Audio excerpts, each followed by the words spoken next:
Hello guys! Magandang gabi! Guys, nandito na naman ako sa aking pwesto kung saan ako nag-exercise. So, ito nga po pala yung aking outfit for tonight.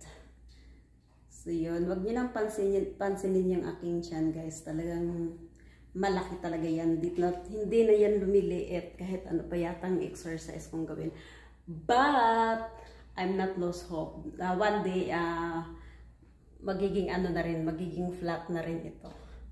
Sana. So yun, mag-start na po pala ako guys sa akin pag-exercise. Actually late na siya, is pas 11 na ng gabi. So yan guys, see you! Thank you for watching in my videos guys. Bye!